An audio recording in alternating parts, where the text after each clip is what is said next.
원자재 가격이 오르니까 재고자산의 가격이 올랐다. 재고자산에서 어마어마한 평가 차익을 보고 있대. 그건 잘못된 내용이거든요. 정유사가 원유를 구매해서 한국으로 들여오는데 한두 달 걸리는데 그동안 유가가 오르면 이익, 내리면 손실이 발생한다.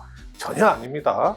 정유사의 수익성을 결정하는 가장 중요한 요소는 정제 마진이라고 하는 거죠. 이 정제 마진은 뭐냐면 네, 회계 8번째 시간입니다. 오늘도 김수환 대표님 오셨고요.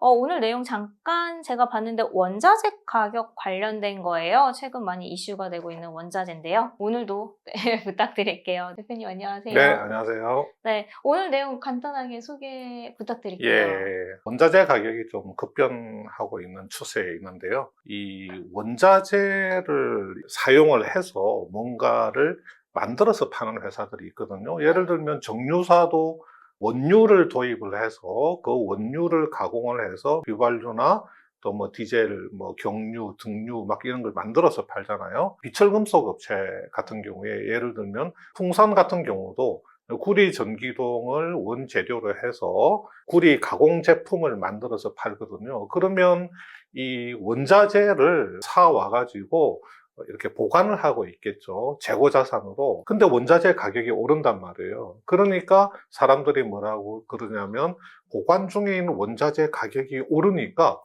재고자산의 가격이 올랐다. 그래서 재고자산에서 어마어마한 평가 차익을 보고 있다. 이렇게 이야기하고 있는데 그건 잘못된 내용이거든요. 회계에서는 재고자산 평가 이익이라고 하는 것은 아예 없습니다. 인식을 못하게 하고 있는데 일반 매체를 통해서도 그렇고 잘못된 지식들이 전파되고 있는 것 같아서 오늘은 재고자산 이야기를 하면서 정유사나 비철금속 업체들이 어떻게 이제 수익을 인식하는지 그 수익 구조에 대해서도 한번 말씀을 드려보도록 그렇게 하겠습니다.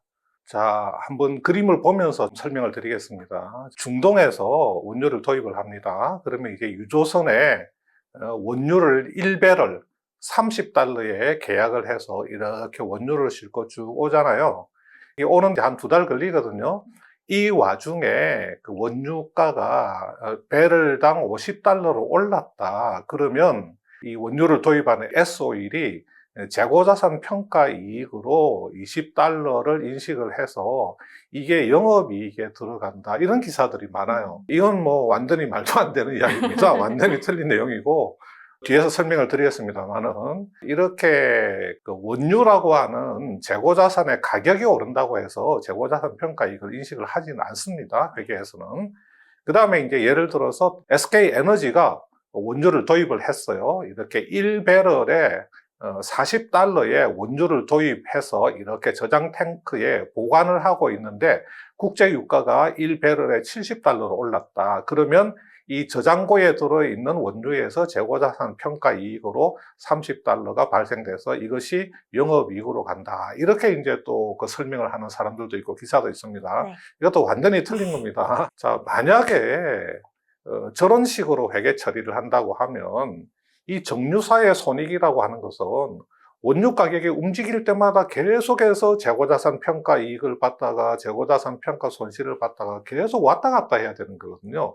자, 이게 지금 그 WTI 그 시세 변화입니다. 이렇게 쭉쭉쭉쭉 올라가다가 여기서 또 떨어졌다가 올라갔다가 떨어졌다가 뭐 쭉 이렇게 올라갔다가 여기서 푹 떨어졌다가 이렇지 않습니까? 이렇게 올라갔다가. 그러면 이렇게 올라갔다 내려갔다 올라갔다 내렸다 갔다 할 때마다 이 구간에서는 재고자산 평가 이익이 발생되고 이 구간에서는 어마어마한 평가 손실이 발생되고 또 여기서는 또 평가 이익, 평가 손실, 이익 손실, 이익 손실, 이익 손실 정신없이 왔다 갔다 하겠죠. 네. 그렇게 회계 처리를 하는 것은 아니고요. 자, SK에너지의 연결 재무제표 주석에 들어가 가지고 여기 뭐라고 검색을 하냐면 재고자산 평가 이익 이렇게 검색을 딱 두들겨 봅니다. 그러면 여기 몇 건이 검색이 됐습니까? 0건입니다. 네. 다시 말해서 재고자산 평가 이익이라는 말이 아예 없는 겁니다. 연결 재무제표 주석에 없는 거예요. 그러면 S-오일도 연결 재무제표 주석에 가서 재고자산 평가 이익 쳐보면 몇 건이 검색이 됩니까? 0건. 0건이죠. 네. 근데 다시 SK에너지로 가서 여기서 재고자산 평가 손실로 딱 칩니다. 그러면 네, 2건이 2건이 검색이 되죠.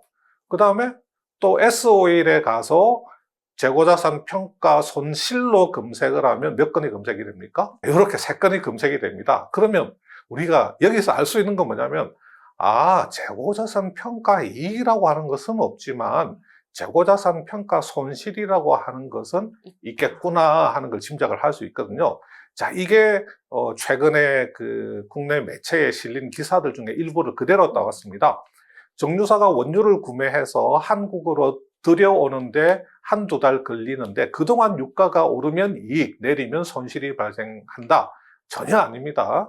그 다음에 산유국에서 원유를 구매해서 국내로 들여오는데 1, 2개월 걸리는데 뭐 이게 컨트롤 C, 컨트롤 V를 한 모양이네요. 다른 매체인데 기사 내용이 똑같습니다. 그 과정에서 원유 가격이 오르면 재고 평가이익이 발생된다. 자, 이것도 아닙니다. 그 다음에 싸게 사가지고 이렇게 저장하고 있는 원유가 있었는데 원유 가격이 오르면 거기서 또 재고평가 이익을 기대할 수 있다.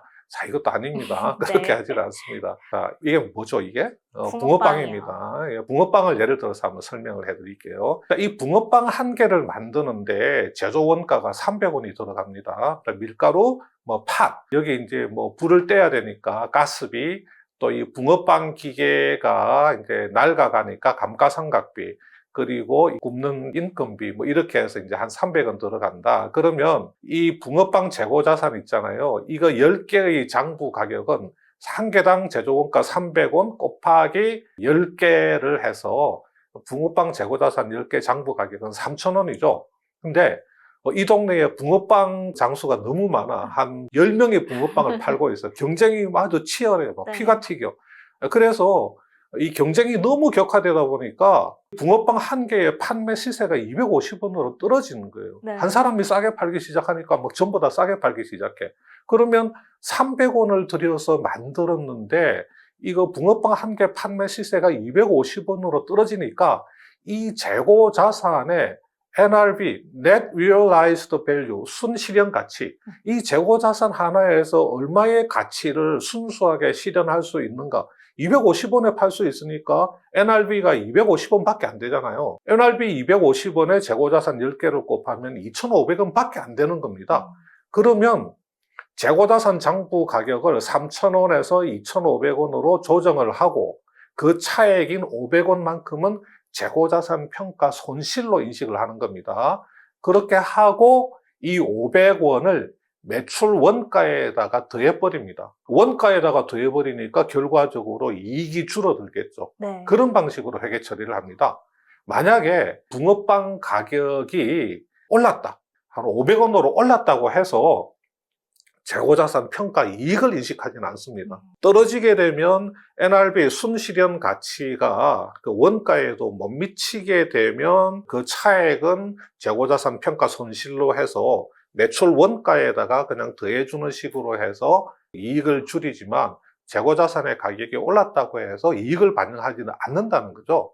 자, 이 원유라고 하는 재고자산의 평가 손실은 어떻게 측정을 하냐면 원유 값이 올랐다 떨어졌다고 해서 재고자산 평가 이익이 난다, 재고자산 평가 손실이 난다, 그렇게 측정을 하는 게 아니고 $20의 원유를 도입을 해서 현재 보관 중입니다. 그러면 이 원유를 증류탑에 넣어서 이렇게 가공을 해서 제품을 만들어야 되잖아요. 이 제품화하는 데까지 추가로 $10가 더 들어갑니다. 그러면 이 제품 제조 원가는 $30가 되겠죠. 원유 $20에 도입을 했는데 이 원유를 제품으로 만들려면 $10의 추가 비용이 더 들어가야 된다. 그러면 이 석유 제품의 제조 원가는 $30인데 현재 석유 제품 시세가 $25밖에 안 된다. 그러면 그 차액인 $5만큼이 재고자산 평가 손실이 되어서 매출 원가에 들어가는 거고 현재 제품의 시세가 $35다. 그러면 아무것도 할 필요가 없어요. 그렇구나. $35구나. 네. 이거 만드는데 총 $30가 들어가는데 $35에 팔 수가 있네? 그냥 그러고 가만히 있으면 됩니다. 네. 네. 그러니까 이런 경우에만 재고자산 평가 손실을 인식하는 거고 원유 그 상태에서 인식하는 게 아니고 이 원유에 추가 원가를 들여서 제품이 될 때까지 얼마의 비용이 들어갔느냐 이걸 가지고 제품 시세하고 비교를 하는 겁니다. 네. 그러니까 우리가 알고 있는 그 재고자산 평가 이익으로 인식하는 것도 잘못됐고 네. 그 다음에 이제 평가 손실 인식하는 방법도 이제 이런 식으로 한다. 그래서 우리가 그냥 단순히 뭐 원유 가격이 좀 떨어졌다고 해서 재고자산 평가 손실 나겠네. 네. 단순히 그렇게 생각을 할 수는 없는 겁니다. 네. 그러니까 실제로 얼마에 팔렸냐가 더 중요한 거겠네요. 그렇죠. 네. 실제로 지금 시세가 얼마가 있느냐 네. 뭐 하는 것도 중요하고, 그 다음에 원재료 같으면 이 원재료를 가공해서 팔 수 있는 제품 단계까지 추가로 얼마가 네. 들어가느냐, 그게 중요한 겁니다. 근데 만약에 SK에너지가 원유를 장사하는 업체다. 그러니까 원유를 도입을 했는데 네. 얘네들은 도입한 원유를 또 마진을 붙여서 막 팔기도 하더라. 네. 그러면 원유 그 상태에서 재고자산 평가 손실을 측정을 할 수도 있습니다. 얘네들은 원유 장사를 하는 애들입니다. 네. 근데 SK에너지는 원유 장사를 하는 업체가 아닙니다. 네. 원유를 원재료로 도입을 해서 제품을 만들어서 파는 회사이기 때문에 제품화할 때까지 추가 원가가 얼마나 들어갔느냐, 그리고 현재 제품의 시세가 얼마냐, 네. 그걸 가지고 이 원유에서 발생하는 재고자산 평가 손실이 있느냐 없느냐 하는 것을 따진다는 거죠. 그래서 이 정유사의 수익성을 결정하는 가장 중요한 요소는 정제 마진이라고 하는 거죠. 이 정제 마진은 뭐냐면 이 석유 제품 판매 가격에서 뭘 빼주냐면 원유를 얼마에 도입했느냐 더하기, 그 다음에 이게 원유를 정제하는 설비 운영비가 얼마 들어갔느냐, 물류비가 얼마 들어갔느냐, 석유 제품 판가에서 요 세 가지 요소를 다 뺀 거, 그러고도 이제 남은 게 있으면 이제 정제 마진이 있거든요. 정제 마진이 한 4달러에서 5달러 정도가 나와야지 정유사들이 손익분기점이 된다고 그렇게 이야기를 합니다. 근데 이 정제 마진이 예를 들어서 1달러다, 2달러다, 3달러다 되면 이 정유사들은 손익분기점 아래 영업 손실을 낼 수밖에 없다는 거죠. 그 다음에 석유 제품의 이렇게 수요가 이렇게 강해지면 휘발유나 뭐 이런 어떤 경유, 이런 석유 제품의 수요가 강해지면 당연히 유가도 일반적으로 강하겠죠. 네. 석유 제품을 만들기 위해서는 원유가 필요하니까 석유 제품 수요가 강하다 그러면 원유 가격도 올라가는 게 일반적이죠. 그래서 유가하고 석유 제품 가격은 이렇게 커플링 효과가 있다, 이렇게 이야기를 하거든요. 자, 그러면 이 유가라고 하는 거하고 정제 마진이라고 하는 거를 이렇게 보면 됩니다. 유가가 이렇게 올라갑니다. 현재 유가가 이 정도입니다. 현재 유가가 이 정도 올라갔기 때문에 석유 제품 가격은 여기 있겠죠. 여기 네. 있겠죠. 그런데 이 석유 제품을 만드는데 투입한 원유는 이 원유가 아닙니다. 이미 오래전에 한두 달, 두세 달 전에 도입했던 이 원유가 이 제품 만드는 데 들어갔거든요. 그래서 여기 유가하고 여기 제품 가격 요 차이가 정제 마진이 아니고 요 차이 있죠. 요 기다란 게 요게 정제 마진이 됩니다. 그러면 유가가 올라가는 시기에는 정제 마진이 굉장히 좋아질 수가 있구나.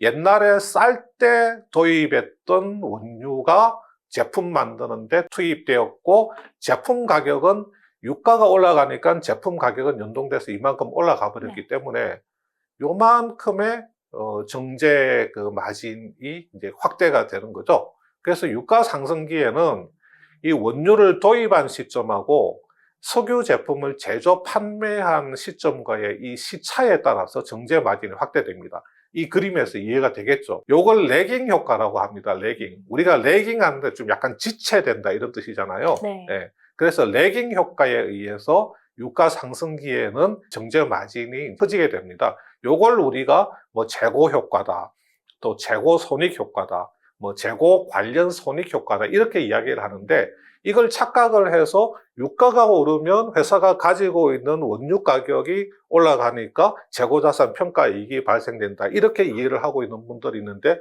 그건 완전히 잘못된 겁니다. 그렇게 생각하면 유가가 오르면 항상 재고자산 평가 이익이 나는 걸로 그렇게 오해를 할 수 있잖아요. 네, 그건 맞아요. 그렇지는 않습니다. 예. 그렇지 않기 때문에 어떤 잘못된 그 투자 판단을 할 수도 있는 거고요.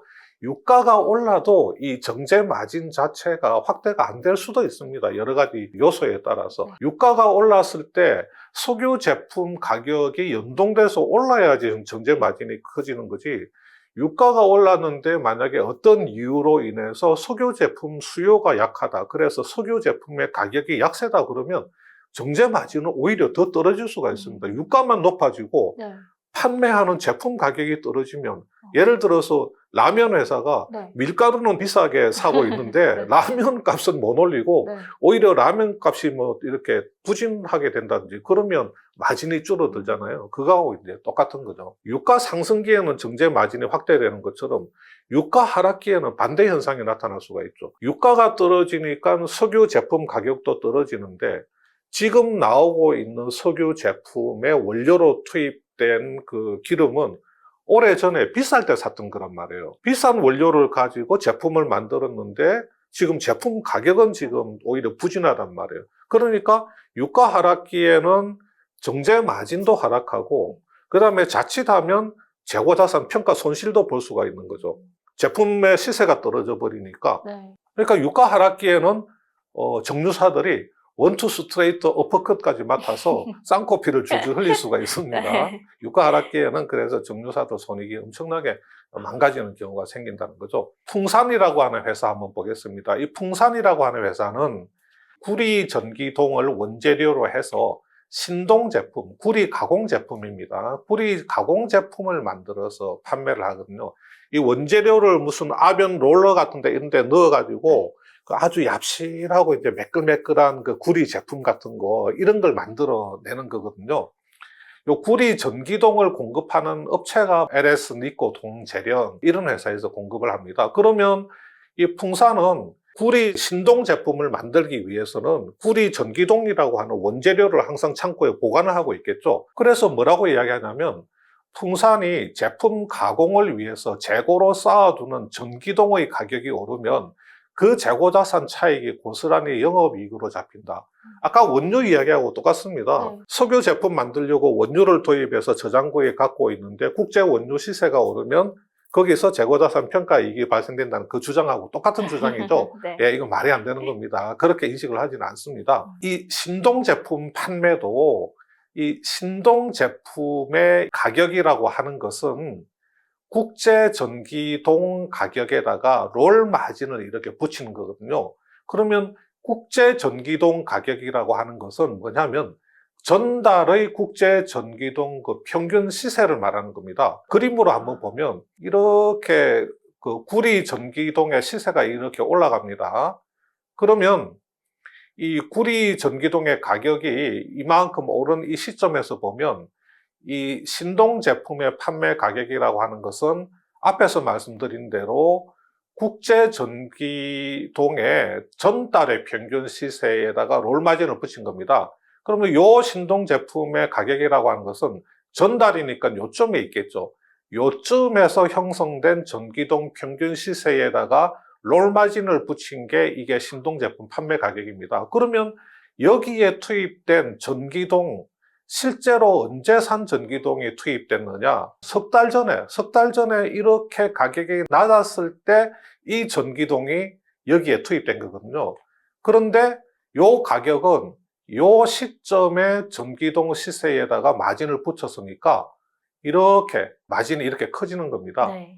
이게 아까 말씀드린 그 정유사의 정제 마진하고 비슷한 거죠. 그래서 이런 전기동의 가격이 올라가지고 그 풍산의 그 이익이 늘어나는 것은 창고에 쌓아둔 전기동의 가격이 올라서 재고자산 평가 이익이 나서 좋아지는 게 아니고 네. 이런 효과입니다. 오래전에 쌀 때 도입해 놓았던 창고에 있던 가격이 싼 전기동이 지금 제품이 되어서 나오는데 제품 가격은 국제 전기동 가격 상승에 의해서 이렇게 연동돼서 올라간 가격이기 때문에 그만큼 마진이 이렇게 커지게 되는 그런 효과가 있다는 거죠. 그래서 풍산 주가도 보면 이게 지금 전기동 가격이 올라가는 거거든요. 이렇게 올라가니까 주가도 이렇게 올라가지 않습니까? 근데 전기동 가격이 이렇게 꺾이니까 주가도 여기서 꺾이잖아요. 네. 예. 신기하게 이렇게 일치하는 그런 모습을 보이고 있죠. 오래전에 도입한 원자재를 투입을 해서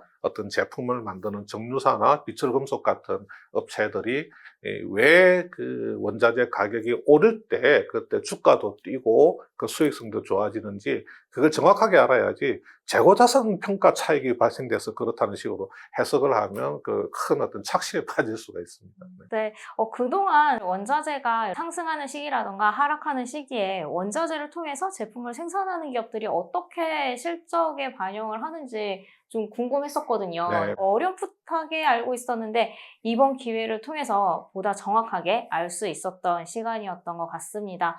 오늘도 유익한 내용 전달해 주셔서 네, 대표님 감사합니다. 네, 감사합니다.